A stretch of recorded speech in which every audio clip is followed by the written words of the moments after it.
sa pagtindog, and open your Bibles in the book of Matthew chapter 3 atong padayonon ang nabili nato nga topic about John the Baptist, and by this time we will be meditating on the baptism, the true essence and meaning of baptism, of your water baptism. Dili ako abat sa matag usa kanato na meaning ugbot pasabot ini as well usab kay Jesus Christ. Dili ta pareha og kining experience sa water baptism labi na kay Jesus Christ. And today, ato ani siyang hibaluon unsa na yung ginatawag og baptism of water unto repentance, baptism of the Holy Ghost, and baptism of fire, as well as sa baptism ni Jesus Christ.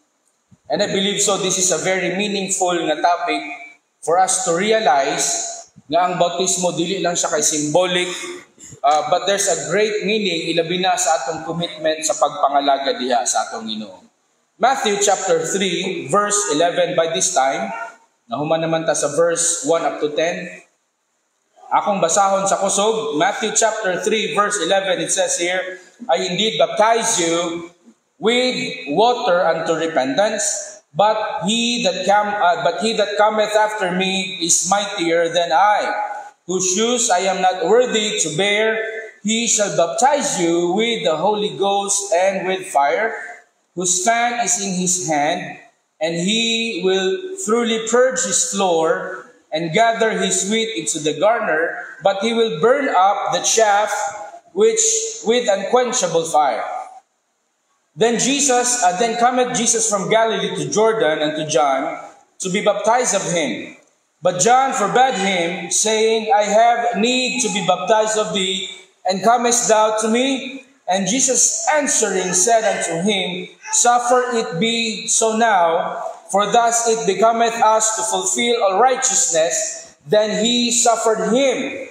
And Jesus, when he was baptized, went up straightway out of the water. At kung timanan na, never gimension sa Biblia ang baptism is pisik-pisik or kanang gibubuan. Pero sa gingon diri, went up straightway out of the water. Sabot pasabutan na, kung ninggawas ka sa tubig, meaning tusmaw ka sa tubig. So ang baptism, according sa Biblia, is immersion. Let us continue. And when Jesus, when he was baptized, went up straightway out of the water, and lo, the heavens were opened unto him, and he saw the Spirit of God descending like a dove and lighting upon him. And lo, a voice from heaven saying, This is my beloved Son, in whom I am well pleased. May the Lord add more blessings in the reading of His word. Shall we bow down our heads for prayer? Labing balaan ug langit nun nga Amahan, salamat Lord nining nga takna nga imong gihatag sa matag usa kanamo. Salamat nining oportunidad that we are gathered here to bring back all the glory, the praises, and thanksgiving sa mga milabay nga adlaw, Lord, nga imo kaming giprotektahan, imo kaming gipanalanginan, imo kaming gigiyahan, ug labaw sa tanan ang imong langit nun nga kaala mo'y nagpatigbabaw sa matag usa kanamo.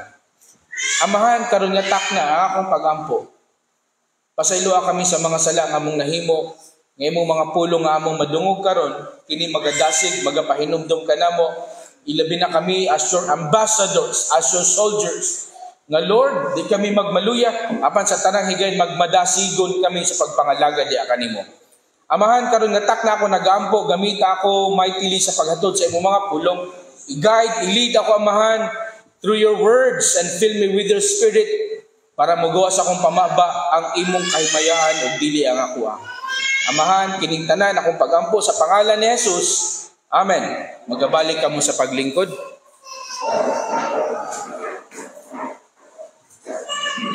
Now at this time, as we all know, si John the Baptist is igagaw,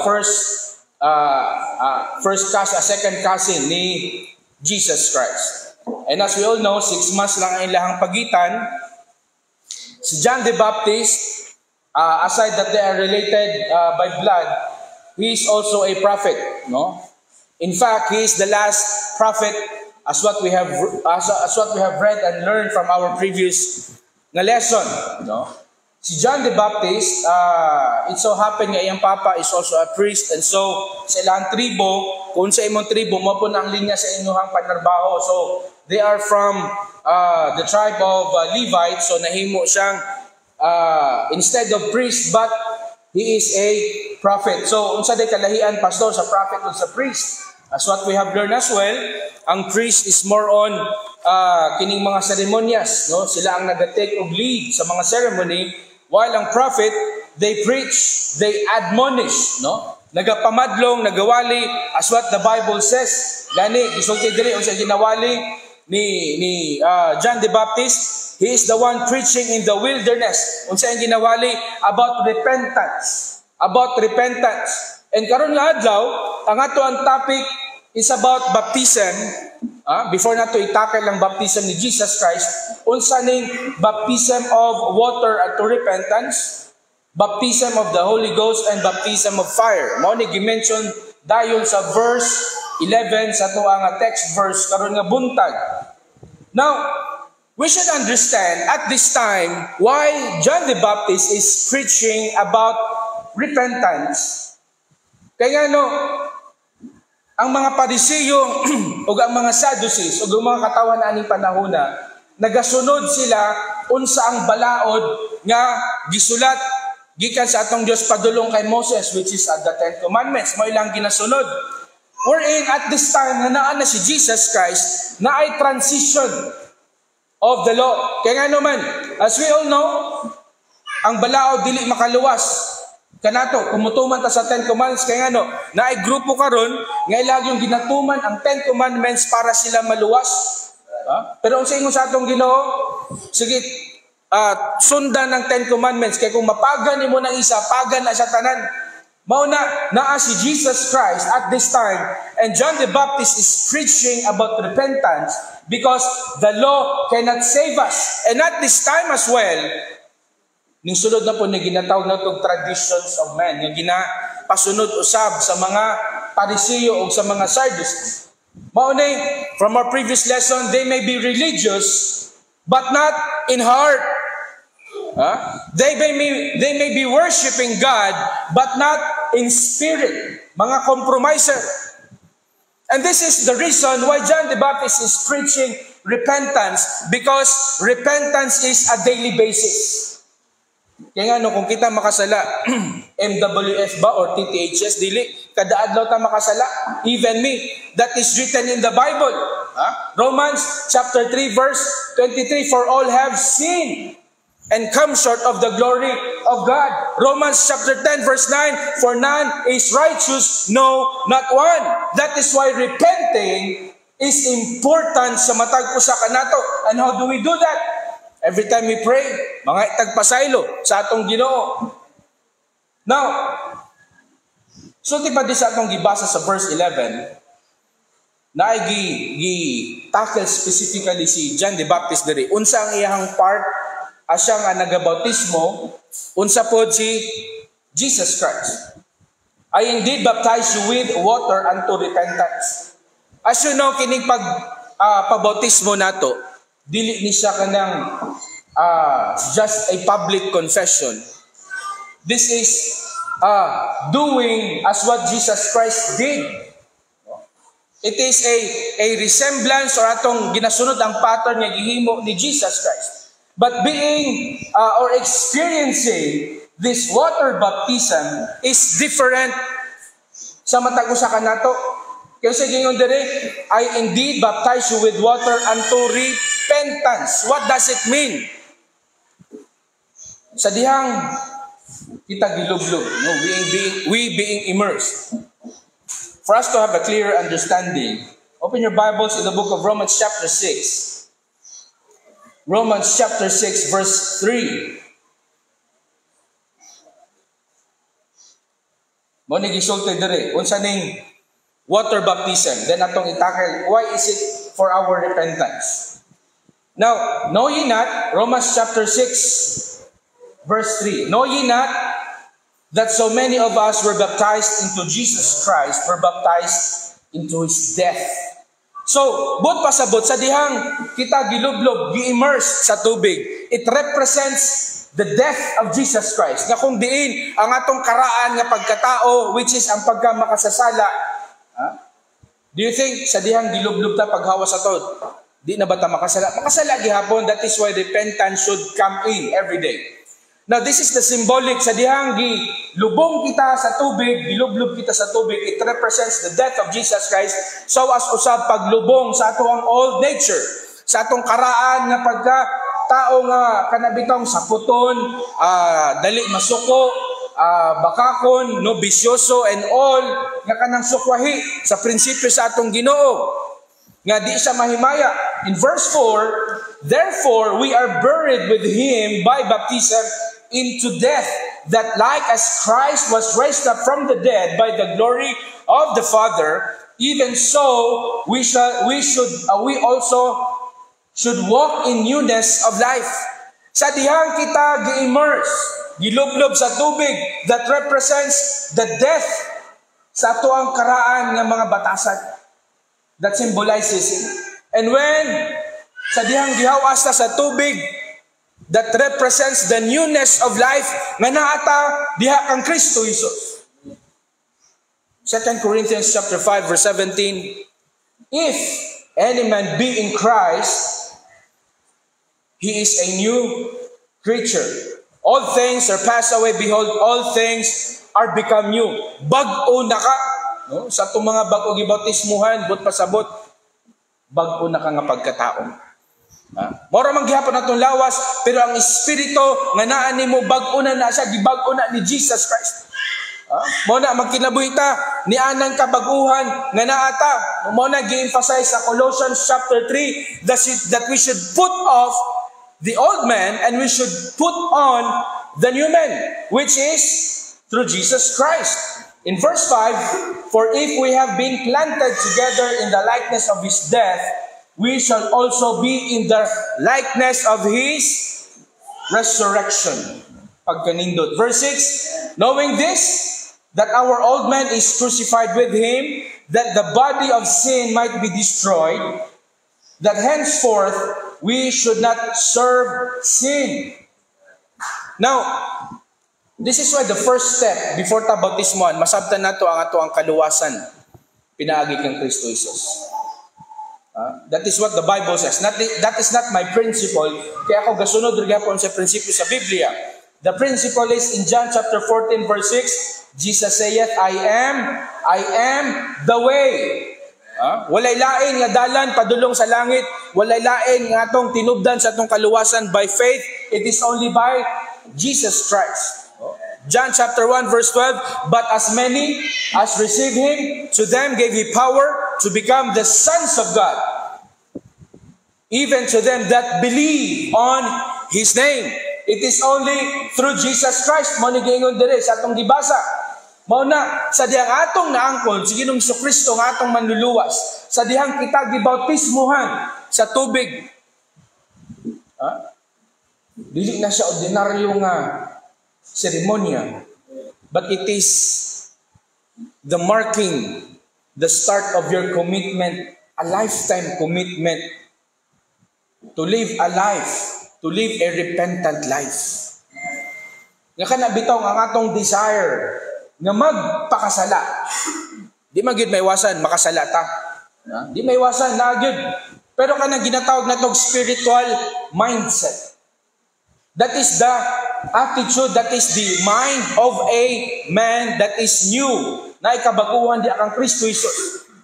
Kaya nga no, daghang Kristohanon karon, they do not possess this spiritual mindset. Mao na, iniguman og simba, balik na po sa ilang old human nature. Baliwala kining pulong nga ilang nadungog nga gisulti karon sama sa paglublob nimo sa tubig sa dihang gibautismohan ka sa pastor, paghawas nimo murag baliwala lang. And now today we should always remember that we being baptized unto repentance, that we should live daily in our lives, that we are repentant. We should have this spiritual mindset, we should have this attitude nga wala na tay gana anang pagpakasala. As I said, lagi panahon nga makasala ta, pero wala tuyua Or kung ato mang gituyo, it is not our willful, nga kanang gustoon ginato na, murabag kanang usay na biktima ta sa sitwasyon ba? But when we have this spiritual mindset, mubalik jud ka sa paghinulsol nga Lord pasaylo ako, dili ni mao ang gusto na ako nga kinabuhi, akong i-present diya sa imuha, ug ako ipakita sa akong kapwa nga mga Kristohanon. Mo nagingon sa verse 7, Romans 6 verse 7, for he that is dead is freed from sin. We should understand, sa diang atong nakakon si Ginoong Jesucristo nga atong manluluwas, we are being freed from sin. And this is one of the doctrinal stand that we are claiming, once saved, always saved. We are, unsa man, forgiven. Our past sin, our present sin, and our future sin are covered by the blood of Jesus Christ, as if atubangan sa atong Dios, we are justified. And I know, kabalutaan na, nganuman. Kanabitong usahay, na yung mga mabalitaan na to, madakpan, para sa enforcer. Para dili obvious ba? Nganong overspeeding man ka, kabalo ka nga, 60 lang diri. Kusog kay kapadagan, niabot kag 80, sir, pasensya kayo. So sir, unsay atong himuna ni sir? Di ba? Inana din ba? Para as if ma-justify ang sala, mangutan na din, unsay buhaton? Sige dabe, kung driver jud ka, unsa man ang himuon nimo para mudagan ng sakyanan? Siyempre sir, ako agi nang ibutang sa primera. Tama. Susunod, segunda. Tama. Sunod, trisira. Tama gina para makusog-kusog gamay. Sunod, kwarta. Diha kita, magkasinabot kita di asa man be. So sa nakasabot, gawas dahil ng kwarta para ma-justify ang sala. Kumidya ra na ha. Abi niyo nagbuhatan. Pangailag pasaylo. Mao na sa tua ang representation, ang meaning, ang esensya ni ining ato ang bautismo. It is not just a public confession that we will follow Jesus Christ in all our lives, but it is also a commitment to live a repentant life. Nga kita magkinabuhi sa matag adlaw, every time makasalata, mga itagpasaylo. Every time we have this mindset, spiritual mindset. Di ba makadumuan na karon? Mindset ba? Mindset. Pero ilang mindset isa man na, pagkaminaro. Pero sa ato Kristohanon, spiritual mindset para mobalik ta sa tama o kinabuhi nga mahimuot ang atong Dios, dili si Satanas mo'y mahimuot. For he that is dead is freed from sin. Verse 8, now if we be dead with Christ, we believe that we also live with him. Knowing that Christ, being raised from the dead, dieth no more, death hath no more dominion over him. For in that he died unto sin once, but in that he liveth unto God. Likewise, reckon ye yourselves to be dead indeed unto sin, but alive unto God through Jesus Christ our Lord. Unsa daw? Wala na nato ning gana nato sa mga kahilayan diri sa kalibutan. Wala man tagibawalan sa Dios nga mag-enjoy niining creation sa atong Ginoo. Gani in Psalm chapter 24, the earth is the Lord's and the fullness thereof, and they that dwell therein. Ang kalibutan hinimo sa Dios for us to enjoy. Pero lahat na po ng istorya nga nag-enjoy ta sa pagpakasala. Mao na, isa bitaw sa atong requirement, dili ta makapartake of Lord's Supper is we are not yet baptized. Because that is a commitment. That is a commitment to live faithfully, obediently, living a life as much as possible nga atong likayan ang pagpakasala. Pastor, imposible imposible na siya. But when you have that mindset, when you have that commitment in your life, you can do it. Until it becomes a part of our system na di nakaganahan aning mga butanga na dili mahimot ang atong Dios. Mo nagingon diri Ye also yourselves to be dead indeed unto sin, but alive unto God through Jesus Christ. Ang atong kinabuhi karon, dili ni para mahimaya ang atong kaugalingon, but para mahimaya ang atong Ginoo, si Ginoong Kristo sa atong kinabuhi. Muna in verse 12, let not sin therefore reign in your mortal body, that ye should obey it in the last thereof. Kaya ang pagpakasala, it is a choice. And so ang pagkinabuhi nga matarong di kang Kristo Jesus is also a choice. Pili ka. Para ba sa kahimayaan ni Kristo o para ba sa kahimayaan ni Satanas? And God said, let not sin therefore reign in your mortal body. Kuatong basahon ni sa verse 1 sa Romans chapter 6. Nga sa dihang gitagaan grasya sa Ginoo, nga atong kaluwasan dili na mawala, shall we continue in sin? I atras sa Abraham sa verse 1. What shall we say then? Shall we continue in sin that grace may abound? Kaya atong kaluwasan dili naman na mawala, dili ni hatag bawi. Mo na uban mo ingon, dili naman ni mawala tong kaluwasan. Balik na lang ta sa pagpakasala, total impierno, langit bitaw ta. Pero ang sa itong Ginoo verse 2, God forbid. Dili mo sugot ang Ginoo.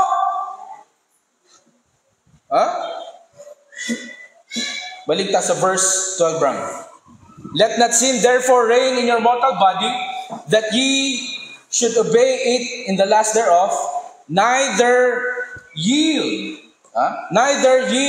ye your members as instruments of unrighteousness unto sin. Nga ato ang kamot magamit sa dili mao nga dili mahimaya ang atong Dios. Nga atong baba magamit nga makakita tag away imbis nga mahimo tang panalangin. Ang atong tiil imbis atong gamiton sa pagpanlakaw, sa pagpangsangyaw, sa paghatag sa gospel tracts, instead tanawa ra gud mulabay mo diya sa unahan sa krusing Bayabas, labi na karon nga Domingo, perting trafika diha, daghan kayong sakyanan sa kilid. Abi nimog na evangelistic crusade. Dili di ay naday sabong. Naday sabong. Sa tong adlaw to tong pa-downtown mi kay nakoy transaction sa NBI. Diha sa may unahan sa LTO, perting traffic kayo. No? Kay na-event dahil sa Almendras Gym, no? Na-sponsor sa Pepsi, I don't know. Perting daganang mga batanon. Nagka-traffic. Sa tong bulan na to, tong diri sa Manila, grabe ang traffic. Kaya nga na-ay concert si, kinsa to? Coldplay.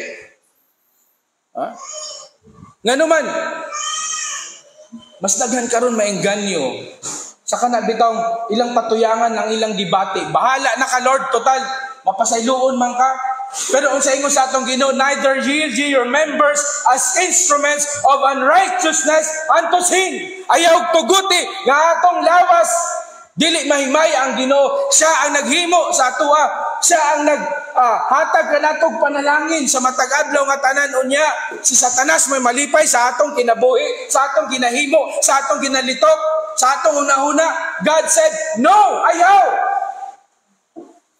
But yield yourselves unto God.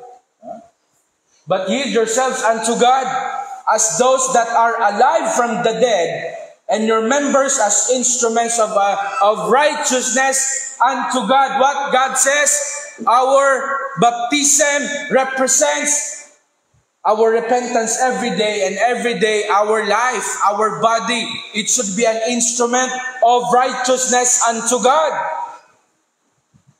And in verse 14, for sin shall not have dominion over you, for ye are not under the law, but under grace. Kabalo mo unsa ka lisod in the Old Testament ang pagpangayog pasaylo. Not likely sa to karon. Si Jesus Christ ang nahimong ultimate sacrifice, the sacrificial lamb. Sa unang panahon, once a year, nag-travel ang mga Hudiyo padulong sa templo. Magdala silang baka, magdala silang karnero, magdala sila og dove or something to offer. And that is not a totally pareha sa atong naangkon karon total justification, but tabunan lang ng ilang sala. Diha ang trabaho sa isa ka pari. Pero kita karon ingon pa diri, for sin shall not have dominion over you. Ang sala nga atong naangkon as what in Romans chapter 5 verse 12 at sa 15, the similitude of sin nga atong naangkon gikan kay Adan, nawala na sa diyang atong naangkon si Ginoong Kristo ang atong manluluwas. Ang atong ginabuhat nga sala ginatabunan na sa Ginoo sa iyang mili nga dugo para makitan sa Dios Amahan nga sa iyang atubangan buhi ta ug wala tay sala. And yet daghang Kristohanon gihapon hantod karon in secret. Di man ko kakita. I am only just preaching here for us to be reminded that our salvation, that our baptism of water unto repentance, that we should be reminded nga we made a commitment sa dihang nagpabautismo ta nga atong undangan, atong talikdan ang kinabuhi sa kahilayan o sa pagpakasala. Even ako, I am not exempted. I am also a human being. Mabitaw si Kibulurot, pating tago-tago kay sa kadagang sala ngayang gihimo. Well, wala tay labot ana saya. But that only means even pastors can commit sin. Mas worse pa kaysa lahang membro. Last year lang, to sa Cagayan, di ba, na pastor po, na priso, hantod ka, wa paghihapong gagawas. Sige pa sa ngilan siya nagpapatay sa uyab sa iyahang ex-girlfriend. And even more. Pero kita, nga nakabalo sa kamatuoran, barog ta sa kamatuoran. Ayaw tuguti. Ayaw tuguti. Karon pa bata mubalik sa kahilayan nga ato nang na-experience kagabi sa atong topic sa wali nato, knowledge of God's blessing and experiencing God's blessing. Asa man ta diha sa duha? Of course dito ta sa experiencing God's blessing. Karon pa bata mo undang nga gibus sa Ginoo sa tua ang mga panalangin. That's why in Galatians chapter 2 verse 16, open your Bibles. Galatians chapter 2 verse 16. It says here, Galatians 2 verse 16, knowing that a man is not justified by the works of the law. Klaro ang gisulti sa Biblia, dili kaluwasan ang pagtuman sa napulo kasugo. Kay wa gyoy nakatuman sa napulo kasugo. Number 1 pa lang. Usay number 1 nga commandment sa Ginoo in 10 commandments. Nakalimot man ko eh. Napariha na taan ni tanan karon. Na asa gay na siya dapit? Ang 10 commandments, John 3. Nawagitaan ni ron. Exodus chapter 20. Number 1, sa 10 commandments, thou shalt have no other gods before me. Thou shalt have no other gods before me. Pero karon panahon na, daghan tao sa lahang balay, daghan sila ginapaskin diya ang mga Diyos-Diyos. Diya pa lang, wa nakatuman sa unang sugo, dili lang kay sa mga dingding, sa mga altar, even sa lahang kasing-kasing. Karong adlaw nga Domingo, instead nga natad diri sa balay alampuanan sa pagsimba, asa man sila karon? Ilang ginasunod unsa ang Dios nga naa sa ilang kasing-kasing? Di ba kapila nato gibalik diri? Kinig yung letter B, magi ni hinungdan nga ang isa ka Kristohanon dili ka simba, dili ka pangalaga diya sa atong Ginoo. Unsa din ang letter B, pastor? Number 1, barkada. Uban-uban og laglaag. Ha? Siyempre, Lunes hangtod Sabado trabaho, Domingo gyud na kay bakante. Okay lang Lord, maampo lang ko nimo, uban gani. Muhapit ka sa simbahan, mutos mo lang unya. Sign of the cross line, okay na na. Ha? Unsa pa? Bike. O daghanon nga bike. Unsa pa? Bulangan. Unsa pa? Beach, dagat. Unsa pa? Bukid. Nay sa beach, napoy nagpabukid. Unsa pa? Ha? Oh. Daghan, di ba? Knowing this, that a man is not justified by the works of the law, but by faith of Jesus Christ. Again, gibalik ang kaluwasan sa tao padulong sa langit, dili sa maing buhat, but through Jesus Christ. Mabitaw. Again, kung pangutan-on nimo tong mga nagpalansang sa cross tong Holy Week, Brad, para asa man na imong pagpalansang sa cross, may mutubag na siya para sa katawhan, dili para sa ako nga maluwas ko. Pero sa atong Dios, sadyang nagpalansang siya sa cross, dili para sa iyaha, but para sa imo o sa ako ang kaluwasan. Mao ni magtarong ta sa atong kinabuhi kay nay tao, nay Dios nga nagpakatao, ngayang gisakripisyo yang kinabuhi para sa imo o sa akong sala. Nga tubangan sa Dios, imbis padulong ta sa impierno karon, padulong na ta sa langit. Knowing that a man is not justified by the works of the law, but by faith of Jesus Christ, even we have believed in Jesus Christ, that we might be justified by the faith of Christ, and not by the works of the law, for the works of the law shall not no flesh be justified. You see? You see?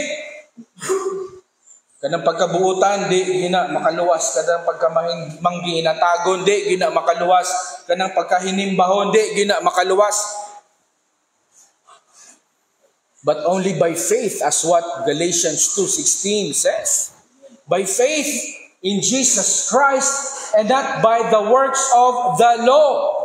Verse 17, but if, while we seek to be justified by Christ, we ourselves are found sinners, is therefore Christ the minister of sin?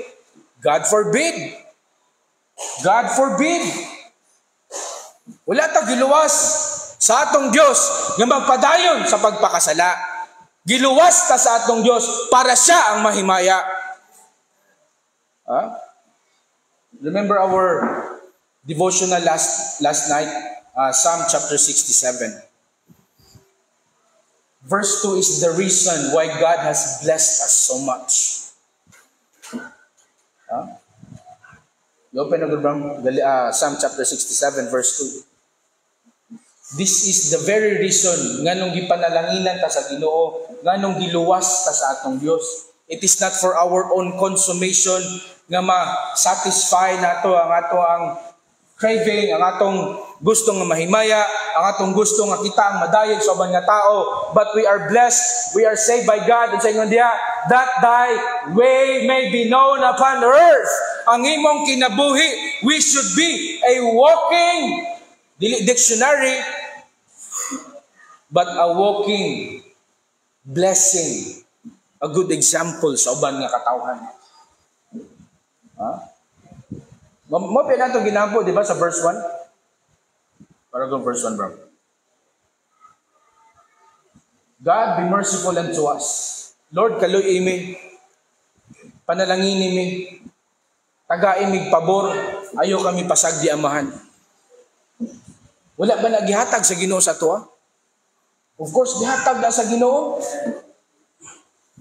The mere fact na naa ka diri karon, buhi ka, nagapangalagad ka sa Ginoo, gihatag na niya nga iya kang panalanginan, iya kang gikaluyan, iya kang gitagaan og pabor.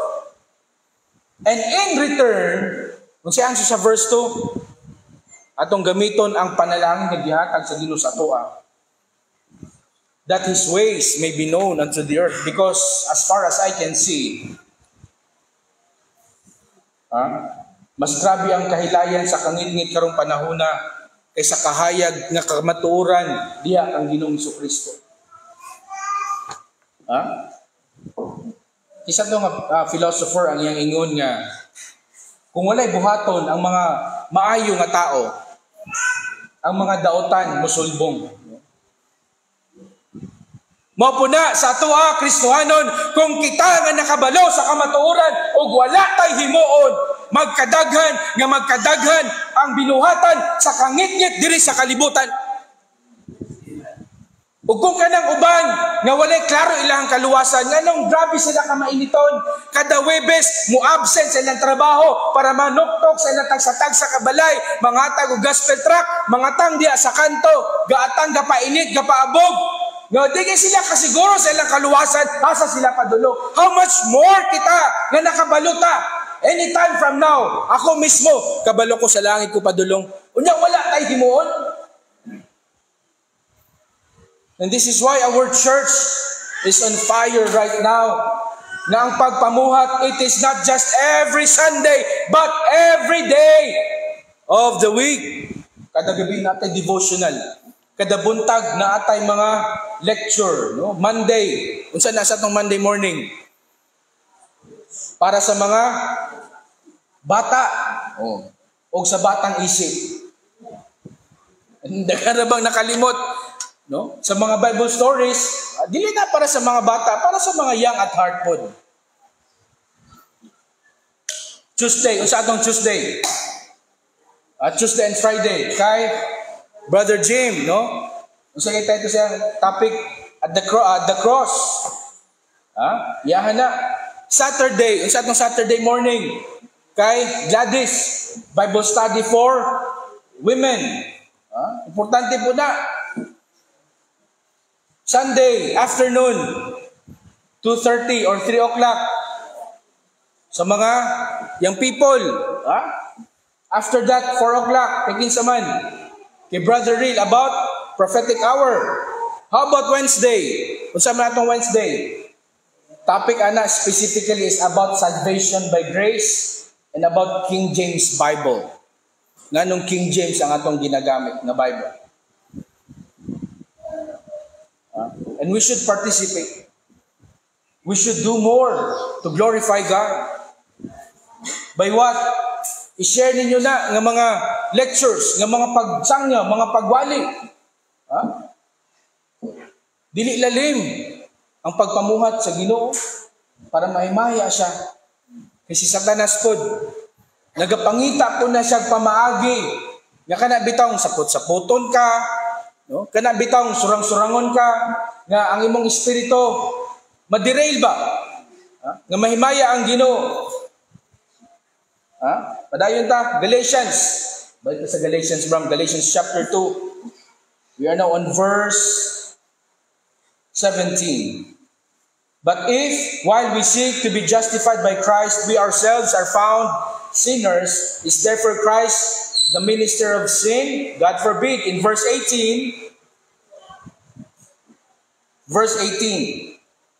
for if I build again the things which I destroyed, I make myself a transgressor. Klaro ang gisulti diha sa Biblia na kung kita naangko na nato ang kamatuoran, ang kaluwasan, ang righteousness diha sa atong Ginoo niya, mobalik ta. Unsa ingon diri? We become a transgressor again. Di naman mawala ang atong kaluwasan, pero dili na ta mahimong maayong kapanag-ingnan. Remember in Acts chapter 26 verse 18, unsa ingon sa Ginoo nga ang imong pagkakristohanon, ang imong purpose, ang kadtong naa sa kangit-ngit, birahon nato padulong sa bangin. Awagin sila kabasa yun.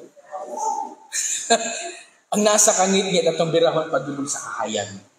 That is our goal in life. That is your purpose why you being saved by Christ. Not necessarily magpanlakaw ka kada adlaw. The mere fact that you are behaving right in the sight of God, you are doing right in the sight of God. Amen. Verse 19, for I through the law am dead to the law, that I might live unto God. No?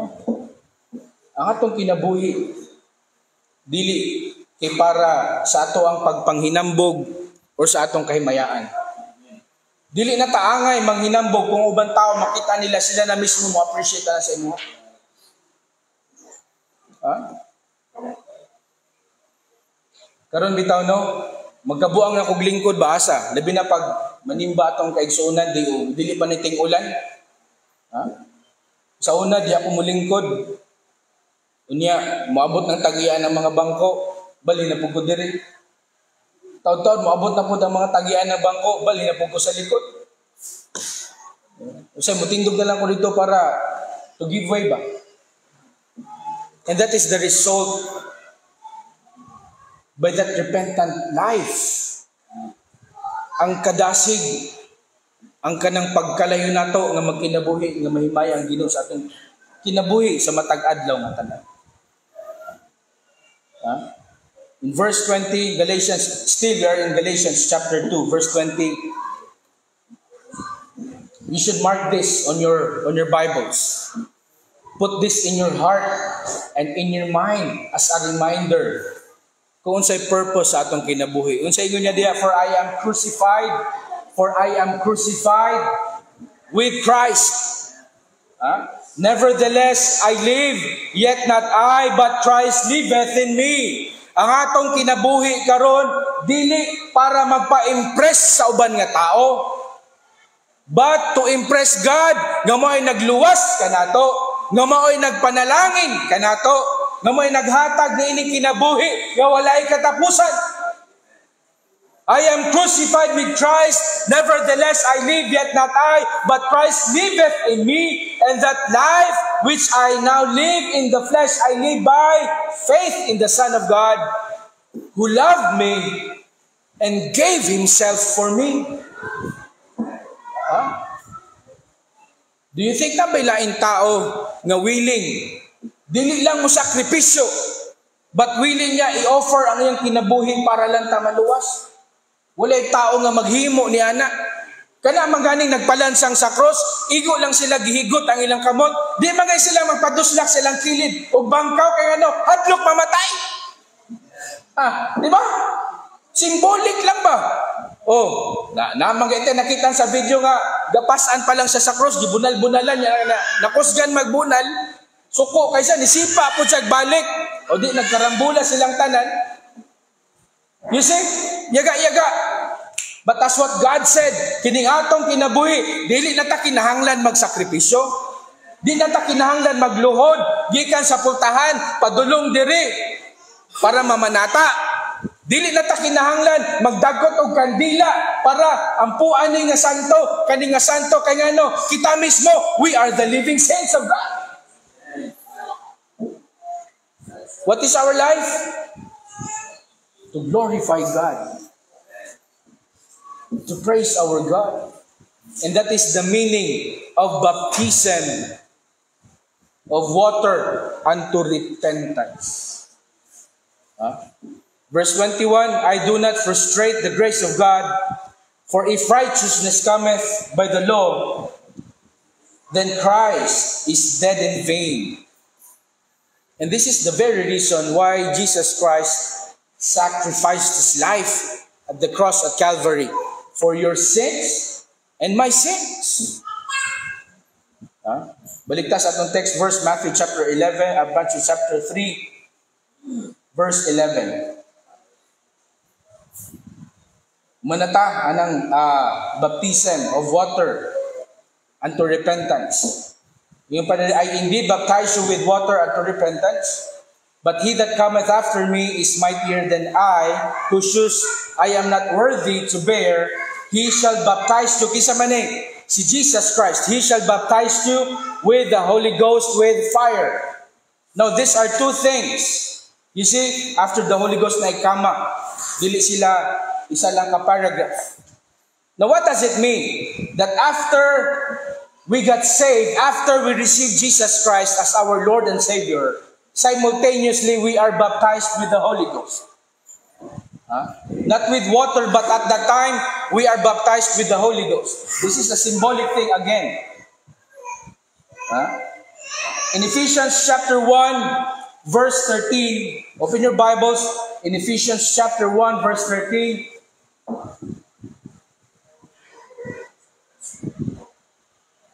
it says there, in whom ye also trusted, after that ye heard the word of truth, the gospel of your salvation, in whom after ye believe, you see, after nato gidawat si Ginoong Kristo, ye were sealed by the Holy Spirit of promise. Simultaneously, sa di atong giangkon si Jesus Christ nga atong manluluwas by faith, dia po dayon, we are baptized with the Holy Ghost. And not just that, nagibautismuhan ta with the Holy Ghost. Sa di ato na ako na si Ginoong Kristo, nga atong manluluwas, in Acts chapter 3, verse 18, we also have this benefit. Di ba pag madawat ta sa trabaho, naagyo kay ginatawag og benefits. No? Sama na siya. Whether it be SSS, PhilHealth, signing bonus. Pero sa diya nga itong naangkod si Ginoong Kristo o nabautismon ta diya sa balan nga Espiritu. Sa ingon, but those things which God before He shewed by the mouth of all His prophets, that Christ, Acts 2:38. Acts 2:38. Ito na, scroll down na lang.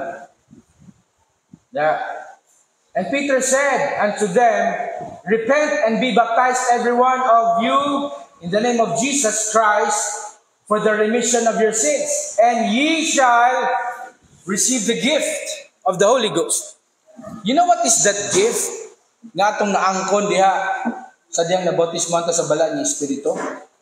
Mao ni ang regalo kung anong ikaw nahimong mas nitaas imong pasensya, mas nitaas ang imong pailog, mas nitaas ang imong kaalam. In John chapter 14, the Holy Ghost is our comforter. 14 verse 16.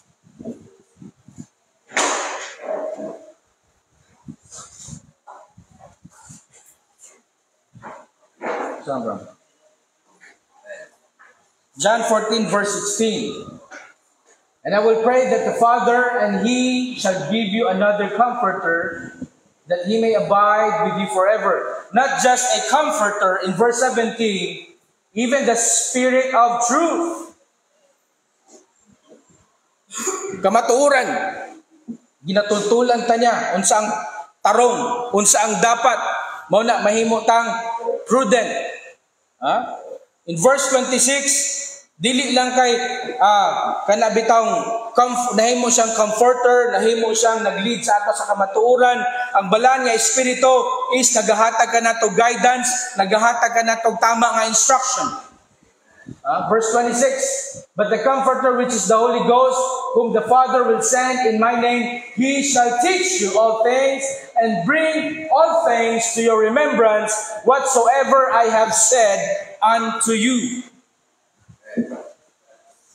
Mao na, sa Bible, grieve not.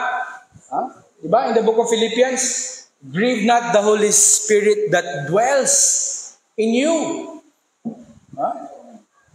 Every time nga naghinubog ta, mura pog nahubog ng balang Espiritu nga nasa tuwa. Mabito na ka nang sa lahig ng baligyanan sa mga ilimnon, nakabutang diha, wine and spirits. Kaya nga naman, lahing Espiritu na pag mahubog, mausap ang Espiritu sa tao. Pero kung we are always filled by the Holy Spirit, that Holy Spirit will not lead us unto destruction, but it will always guide us what are the right things to do. So are we clear on that? That is why in verse 1, verse 1. Saying sa verse 1 in John chapter 14, let not your heart be troubled, because the Holy Spirit is dwelling in each of us. Let not your heart be troubled. If you only believe in God, not in yourself. So that is the baptism of the Holy Spirit. Now, what is this baptism of fire? Ang atong wali karon medyo side bit usahay sa doktrina. Balik ta sa Matthew chapter 3 verse 11. And Christ shall baptize you with the Holy Spirit, with the Holy Ghost, and with fire. Dinataangay mo layo unsa explanation ini. Kay kabalo mo sa explanation naara sa verse 12. Ato tanong sa verse 12. What is this baptism of fire? Whose fan is in his hand, and he will thoroughly purge his floor and gather his wheat into the garner, but he will burn up the chaff with unquenchable fire. Muabot ang panahon na lahion sa Ginoo ang iyang mga kaanakan ug ang mga unsay term sa John 8:44 anak ni Satanas. Muabot ang panahon kining gingon di whose fan is in his hand. Murabag mao ni ang kinabitang palaba, or kanabitang asa ang boundary o diri ang mga anak ni Ginoong Kristo, diri ang mga anak ni Satanas. Unsa ingon diya, and he will thoroughly purge his floor. Buot pasabot mao na ning panahon na nga makita na gyud kinsa ang tinuod nga anak sa Ginoo ug ang mga nagpakaron ingnon. Kay moabot ang panahon dito sa kalaglagan padulong ang mga wala nakaangkon sa kaluwasan diha kang Ginoong Kristo. Pero kita nga nakaangkon sa kaluwasan diha kang Ginoong Kristo, dito ta padulong sa iyang kahimayan. Mao na atong pasalamatan. In verse 13, we still have time, gamay nga time. Paspasan nato ni gamay. In verse 13, then Jesus cometh from Galilee to Jordan unto John to be baptized of him. That day, when Jesus Christ went to Jordan from Galilee, kabalo mo sa kalayo, that is 60 miles. What is conversion sa kilometers per mile? Murag, pila ba? 1.4 something. So more than 60 kilometers ang gilakaw ni Jesus Christ at that day. Siguro dol-dol mga 100 kilometers. Nagbakta siya from Galilee padulong sa Jordan just to be baptized. Because this is the rightful thing to do. But this kind of baptism is different from us.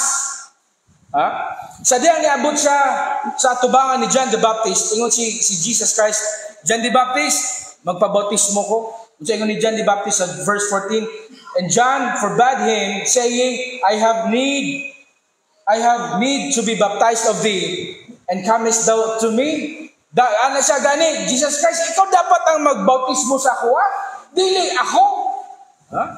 In verse 15, and Jesus answering said unto him, suffer it to be so now.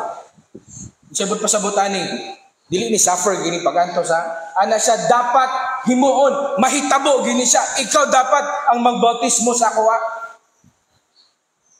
Ngano man para gusto makita sa ubang tao ang pagpabautismo ni Jesus Christ unsa daw?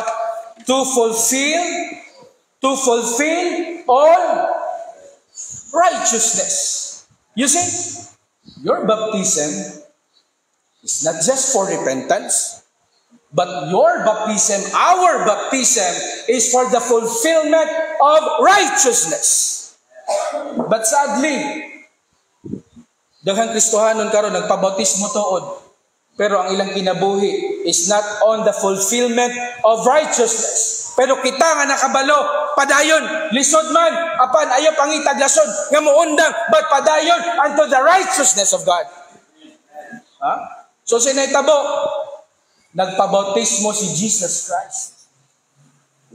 And at this time, in verse 16 and 17, and Jesus Christ was baptized, went up straightway out of the water, and lo, the heavens were opened unto him, and he saw the Spirit of God descending like, take note, dili dove, but like a dove, and lighting upon him, and lo, a voice from heaven saying, "This is my beloved Son in whom I am well pleased."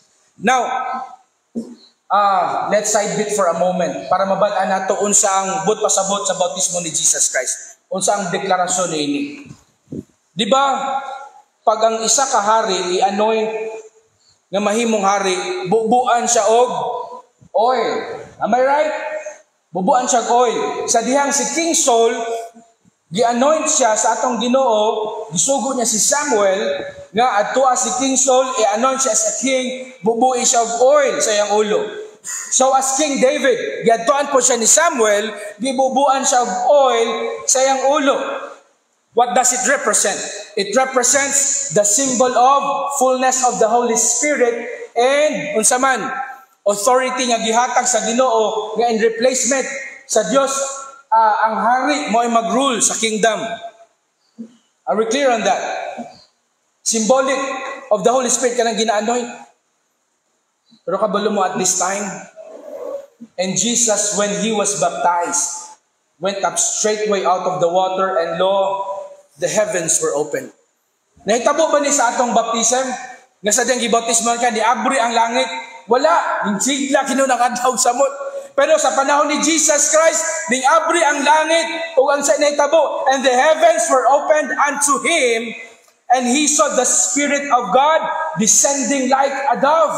At this time, it is not symbolic na ang balang Espiritu, but gihatag sa Diyos Amahan kang Ginoong Kristo. What does it mean? Meaning he is being anointed by the Holy Ghost itself. You know what that means? Balik ta kay King Saul o kay King David. After when they were anointed with that oil, it symbolizes that they are officially the king. Pero sa diyang si Jesus Christ, gipanaog sa Diyos Amahan ang balang Espiritu mismo. What does it represent? It means, mauni ang akong anak nga akong gidihugan ni ining balaang Espiritu that represents that day is the declaration that Jesus Christ is the King of Kings and the Lord of Lords. So we are settled on that. Ganong si Jesus Christ kinahanglan nagpabautismo. Mao na rason to make that declaration na si Jesus Christ ang King of Kings and Lord of Lords. Lalimang kaana ang balang Espiritu mismo gipakanaog sa Dios Amahan. Pero nganong dove ang gi-represent din like a dove. Nganong dove? Do you have any idea? Where does in the Bible na-mention una ang dove? Do you have any idea? Asa na-mention? No? Bible quiz po tagamay. Asa na-mention una ang dove?